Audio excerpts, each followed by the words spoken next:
자, 명제 개념 들어가겠습니다. 일단 명제라고 하는 게 뭐냐면은 참 또는 거짓을 명확하게 판단할 수 있는 문장이나 식을 얘기합니다. 여기서 핵심은 명확하게 판별할 수 있다라는 것이지 거짓이라고 해서 명제가 아닌 것은 아닙니다. 예를 들어 마이너스 1은 자연수이다 라는 것은 거짓이죠. 거짓이지만 명제입니다. 왜? 거짓인 명제라는 걸 확실하게 알 수 있으니까요.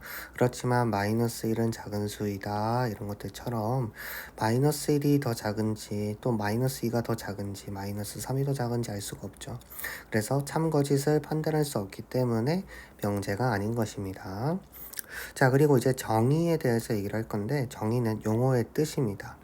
삼각형의 정의는 세 변으로 둘러싸인 도형이다. 이렇게 뜻을 명확하게 밝힌 문장이라고 보시면 되고요.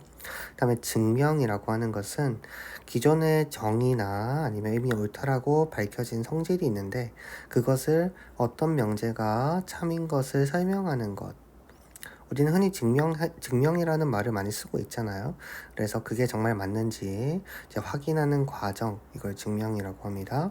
그러면 이제 그 증명에 쓰이는 공식들이나 어떤 식들이 있겠죠. 이미 참이라는 게 밝혀진 명제들 중에서 기본이 되는 것이나 또 다른 명제를 증명할 때 이용할 수 있는 것을 정리라고 합니다.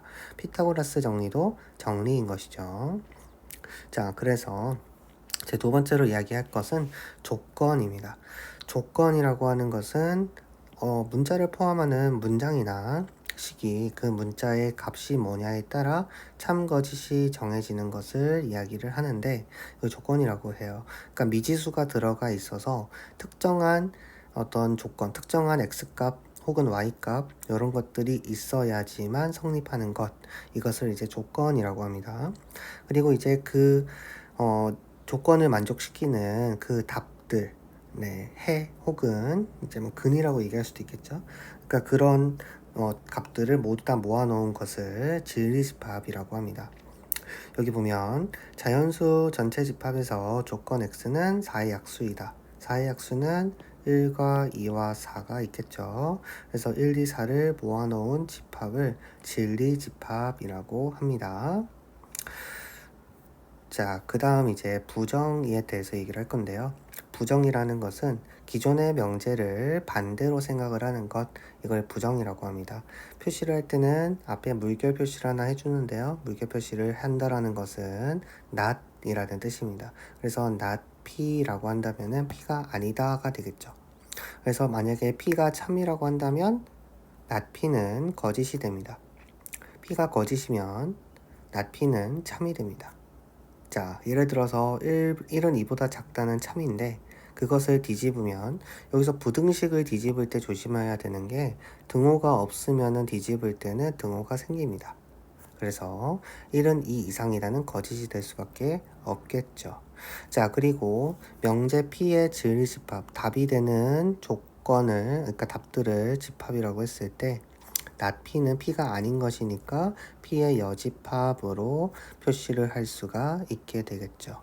자, 그리고 이제 조건들 중에서는 두 가지 이상의 조건이 함께 들어가는 경우가 있는데 P 또는 Q 또는을 부정을 시키게 되면 그리고가 됩니다.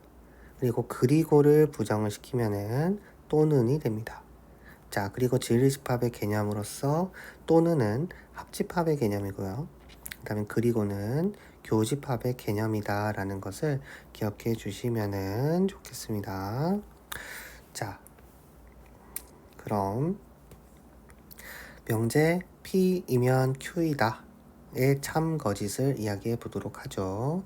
자, 명제의 가정과 결론이라고 하는데 왼쪽에 있는 것을 가정이라고 하고요. 오른쪽에 있는 것을 결론.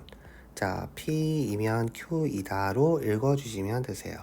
예를 들어 x는 1이다가 있다라고 해볼게요. 그렇다면 x제곱은 1이다가 성립이 되죠.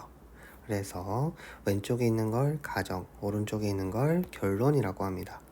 네, P면 Q이다의 참 거짓. 참 거짓은 어떻게 파악할 수 있냐면은 진리집합으로 얘기를 할 수가 있는데요. 자, P라는 집합이 1이라는 원소를 가지고 있고요.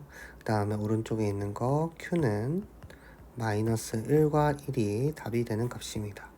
자, 이게 성립이 되게 되면은 포함 관계가 만들어지게 되거든요. 그래서 P가 Q 안에 들어가 있다. 조건이 결론 안에 들어가 있게 되면은 그러면 성립한다라고 이야기할 수 있고, 단 하나라도 삐져나와 있으면 성립하지 않게 되는 것입니다. 만약에 이것을 그림으로 생각을 한다면 Q라는 지름집합 안에 P가 들어가 있는 상황이 되어야 P이면 Q이다가 성립될 수 있는 것입니다. 자, 그리고 이제 배울 수 있는 것이 이제 모든 어떤이라는 명제가 있는 것인데요. 모든이라는 말과 어떤이라는 말이 있으면은 모든은 예외 없이 모두 다 해당돼야 됩니다. 그래서 모든 x에 대해서 p다라고 한다면은 p는 전체 집합이어야 합니다. 자, 그리고 어떤 x라는 것은 그냥 랜덤하게 하나만 있으면 해당되는 게 한 개라도 있으면 됩니다. 그래서 공집합만 아니면 되는 것이죠. 그래서 이 부분에 대해서도 이제 조금 체크해 주시면 좋을 것 같아요. 모든과 어떤은 서로 이제 반대되는 개념이기 때문에 모든을 부정시키면 어떤이 되는 것이고, 어떤을 부정을 시키면 모든이 된다라고 생각하시면 될 것 같습니다.